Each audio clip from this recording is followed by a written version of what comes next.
اوعى تفكر تنام بأمان، ده أنا مشاكس جايب لك مقلب جنان. شوف المقالب اللي هعملها النهاردة لما استخبى في المطبخ علشان أعمل مقلب في أختي.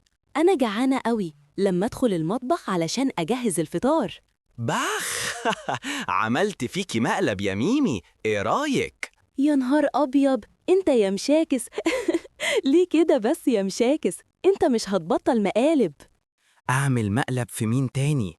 لما اجيب الكورة الصوف دي واحطها في نص الأوضة علشان اقلب الكلب بوبي. إيه ده؟ مين اللي حط الكورة كده؟ أكيد مشاكس. صح، انا مشاكس بتاع المقالب.